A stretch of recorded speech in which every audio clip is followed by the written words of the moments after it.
அனைத்து ஆசிரியர்களுக்கும் அன்பு வணக்கம். இன்றைய பதிவில் பார்த்திங்கன்னா ஒரு குட் நியூஸ் தான் பார்க்க போகிறோம். முதுநிலை ஆசிரியர்களுக்கான தேர்வு அறிக்கையை வெளியிட்டிருக்காங்க. இதை பற்றி தான் நம்ம இன்றைக்கி பார்க்க போகிறோம். எப்போ இந்த நோட்டிஃபிகேஷன் வெளியிடுவாங்க அப்படின்னு சொல்லி எல்லாருமே காத்துட்டு இருந்தோம். ஆனால் கண்டிப்பாக 2025ல் செப்டம்பருக்குள்ளே இந்த தேர்வு நடக்கும் அப்படின்றது நமக்கு தெரியும். ஆனால் டேட் இதுவரை வராமல் இருந்தது. பட் இப்போ பார்த்திங்கன்னா கரெக்டாக அந்த நோட்டிஃபிகேஷன் வெளியிட்டிருக்காங்க. பாட வாரியாக எத்தனை வேக்கன்சி இருக்குது அப்படின்றதையுமே தெளிவாகவே கொடுத்துருக்காங்க. இந்த டீட்டெயில்ஸ் எல்லாம் நாம் இப்போ தெளிவாக பார்க்கலாம். பாட வாரியாக நாம் இப்போ எவ்வளோ வேக்கன்சி இருக்குதுன்னு பார்க்கலாம்.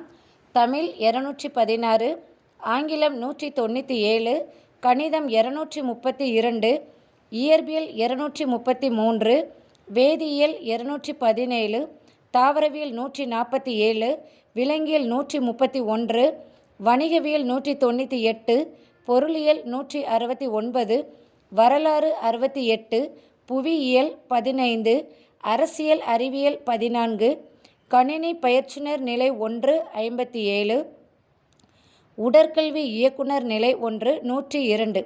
மொத்தம் பார்த்திங்கன்னா 1996 வேக்கன்சி 2025ல் நிரப்ப போகிறாங்க. இது நம்ம எதிர்பார்த்ததை விட அதிகமான இடங்களே காலியாக இருக்குது. ஸோ கண்டிப்பாக தகுதி உடையவங்க எல்லாருமே ட்ரை பண்ணுங்கள்.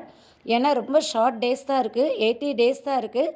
கண்டிப்பாக ஹார்ட் ஒர்க் பண்ணுங்கள். நிச்சயமாக ஜாபுக்கு போயிடலாம். நோட்டிஃபிகேஷனில் என்ன கொடுத்துருக்காங்கன்னு தெளிவாக பார்க்கலாம். கல்வி தகுதி, வயது மற்றும் விண்ணப்பம் செய்வதற்கான அனைத்து விவரங்களும் அறிக்கையில் தெரிவிக்கப்பட்டுள்ளது. நாம் அதை தெளிவாக பார்த்துக்கலாம். அதுக்கப்புறம் பாருங்கள், விண்ணப்பதாரர்கள் இணையதளம் வாயிலாக விண்ணப்பிக்க ஏதுவாக 10/7/2025 முதல், அதாவது இன்றிலிருந்தே நாம் விண்ணப்பிக்க தொடங்கலாம். இன்று முதல் 12/8/2025 ஆகஸ்ட் 12 பிற்பகல் 5 மணி வரை கால அவகாசம் வழங்கப்பட்டுள்ளது. எனவே விண்ணப்பதாரர்கள் இணையதளம் வாயிலாக விண்ணப்பிக்கும் போது உரிய விபரங்களை சரிபார்த்து அதன் பின்னர் விண்ணப்பிக்க வேண்டும். எதுக்காக இந்த லைன் கொடுத்துருக்காங்க அப்படின்னா, சர்டிஃபிகேட் வெரிஃபிகேஷன் போது ஏதாவது ப்ராப்ளம் இருந்ததுன்னா அதனால் வேலை கிடைக்காம போயிடும். ஸோ ஆன்லைனில் அப்ளை பண்ணுறப்ப ரொம்ப கவனமாக நீங்கள் அப்ளை பண்ணுங்கள். அதுக்கப்புறம் பார்த்திங்கன்னா அதிலே இணையதள முகவரி கொடுத்துருக்காங்க. என்ன மின்னஞ்சல் வாயிலாக மட்டுமே அனுப்பணும் அப்படின்னு சொல்லி கொடுத்துருக்காங்க. அதை நீங்கள் ஃபாலோ பண்ணிக்கலாம். இதர வழியில் அனுப்பும் கோரிக்கை மனுக்கள் பரிசீலிக்கப்பட மாட்டாது அப்படின்னு தெளிவாக சொல்லியிருக்காங்க. ஸோ நீங்கள் கரெக்டான மின்னஞ்சல் வாயிலாக அனுப்புங்க.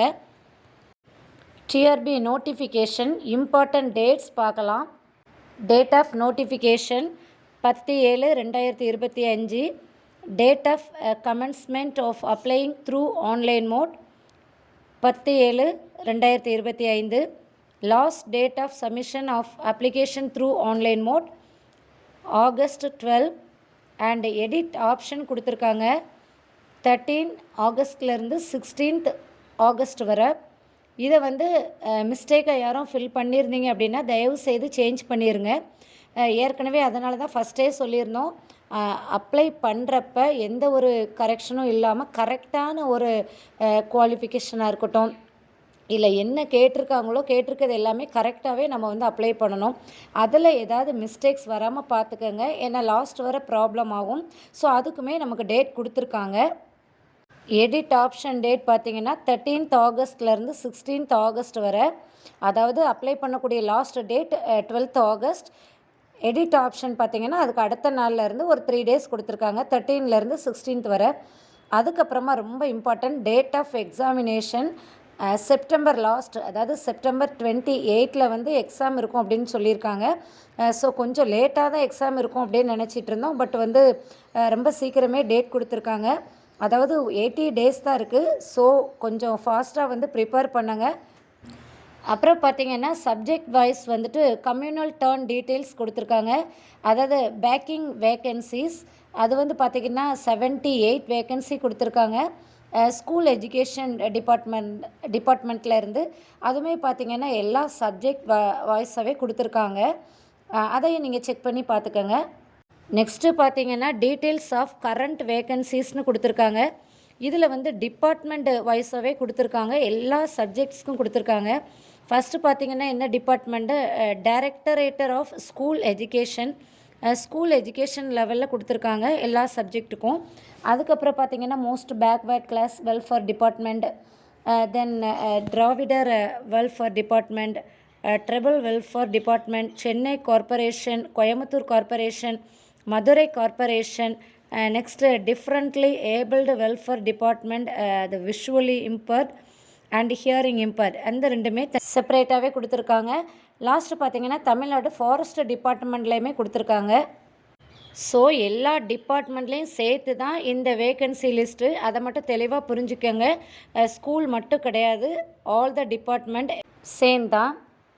நெக்ஸ்ட்டு என்ன கொடுத்துருக்காங்கன்னா the subject wise communal turn details current vacancies are as follows. So இது வந்து டைரக்டரேட் ஆஃப் ஸ்கூல் எஜுகேஷன் கொடுத்துருக்காங்க. ஸ்கூல் எஜுகேஷனுக்கு ஓவரால் 1699 வேக்கன்சிஸ். அதுவுமே பார்த்திங்கன்னா சப்ஜெக்ட் வைஸாகவே கொடுத்துருக்காங்க. எல்லா சப்ஜெக்ட்டுக்கும் கம்யூனல் டர்ன் அடிப்படையில் வந்து வேக்கன்சிஸ் வந்து கொடுத்துருக்காங்க. அதை நீங்கள் செக் பண்ணி பார்த்துக்கோங்க. ஸ்க்ரீனில் வந்து நான் கொடுத்துருக்கேன். ஸோ தேவைப்படுறவங்க இதை ரீட் பண்ணி பார்த்துக்கோங்க. Next second grade teachers for 8% கொடுத்துருக்காங்க. ஸோ அவங்களும் வந்து இந்த ப்ரொமோஷன் மூலமாக போவாங்க இல்லையா, அந்த மாதிரி வந்து செகண்ட் கிரேட் டீச்சர்ஸ்க்குமே 8% கொடுத்துருக்காங்க. அதுவுமே சப்ஜெக்ட் வைஸாக வந்து கரெக்டாக கொடுத்துருக்காங்க. அந்த கம்யூனல் டர்ன் படி சப்ஜெக்ட்டுக்கு கொடுத்துருக்காங்க. அதுக்கப்புறம் பார்த்திங்கன்னா நான் டீச்சிங்க்குமே 2% கொடுத்துருக்காங்க. அதுவுமே கம்யூனல் டர்னில் கொடுத்துருக்காங்க. அப்புறமா மோஸ்ட் பேக்வேர்ட் கிளாஸ் வெல்ஃபேர் டிபார்ட்மெண்ட்லேருந்து கொடுத்துருக்காங்க. அது பார்த்திங்கன்னா வேக்கன்சிஸ் 23 வேக்கன்சிஸ் கொடுத்துருக்காங்க. கம்யூனல் டர்னில் எல்லா சப்ஜெக்ட்க்கும் சேர்த்து டோட்டலாக 23 வேக்கன்சிஸ் கொடுத்துருக்காங்க பேக்வேர்டுக்கு. ஆதி திராவிடர் வெல்ஃபேர் டிபார்ட்மெண்ட்டுக்கு 81 போஸ்ட் கொடுத்துருக்காங்க. பாருங்கள், கம்யூனல் டர்னில் எல்லா சப்ஜெக்ட்டுக்கும் கொடுத்துருக்காங்க. ஓவராலாக 81. Directorate of differently abled welfare department hearing impaired 6 vacancies கொடுத்துருக்காங்க. அதே மாதிரி தமிழ்நாடு ஃபாரஸ்ட் டிபார்ட்மெண்ட்டுக்கு 7 வேக்கன்சிஸ் கொடுத்துருக்காங்க. கோயம்புத்தூர் கார்ப்பரேஷன் பார்த்திங்கன்னா 16 வேக்கன்சிஸ் இருக்குது. Madurai corporation 4 vacancies. Reservation for women's கொடுத்துருக்காங்க. ஸோ மினிமம் 30% வந்து வேக்கன்சிஸ் வந்து விமென்ஸ்க்கு கொடுத்துருக்காங்க. அதுக்கப்புறம் பார்த்திங்கன்னா reservation for person studied in Tamil medium. So Tamil medium வந்து படிச்சிருக்கணும்னு சொல்லியிருக்காங்க. அது வந்து என்ன கொடுத்துருக்காங்கன்னா ஃப்ரம் ஃபஸ்ட் ஸ்டாண்டர்ட் கொடுத்துருக்காங்க அப் டு எஜுகேஷ்னல் குவாலிஃபிகேஷன். அதாவது ஃபஸ்ட் ஸ்டாண்டர்ட்லேருந்து எஜுகேஷன் குவாலிஃபிகேஷன் நம்ம பிஎட்டு முடிக்கிற வரைக்குமே பார்த்திங்க அப்படின்னா தமிழ் மீடியம் தான் படிச்சிருக்கணும். சில பேர் வந்து 1 to 5th வந்து தமிழ் மீடியம் படிச்சிருப்பாங்க. அதுக்கப்புறம் இங்கிலீஷ் மீடியமாக இருக்கும். இல்லை 1 to 12th வந்து தமிழ் மீடியம், அதுக்கப்புறம் இங்கிலீஷ் மீடியம். ஸோ அந்த மாதிரி இல்லாமல் ஃபுல் தமிழ் மீடியம் இருக்கணும். நெக்ஸ்ட்டு டிரான்ஸ்ஜெண்டர் கொடுத்துருக்காங்க. டிரான்ஸ்ஜெண்டர் பார்த்திங்கன்னா அவங்க அந்த கேண்டிடேட்ஸ்க்கு வந்து என்ன கம்யூனிட்டின்னு தெரிஞ்சால் ஓகே, அப்படி இல்லை அப்படின்னா அவங்க வந்து எம்பிசியில் வருவாங்கன்னு சொல்லி கொடுத்துருக்காங்க. இதை ரீட் பண்ணி பார்த்துக்கோங்க. ஏஜ் லிமிட் பார்த்திங்க அப்படின்னா ஜெனரல் கேட்டகரிக்கு வந்து 53 இயர்ஸ் கொடுத்துருக்காங்க. அதர்ஸ் பார்த்திங்கன்னா 58 இயர்ஸ் கொடுத்துருக்காங்க. பிஜிடிஆர்பி ஸ்கேல் பார்த்திங்கன்னா 36,900லேருந்து 1,16,600 வரை உயரதுக்கு வாய்ப்பு இருக்குது. ஸோ படிக்க ஆரம்பிங்க.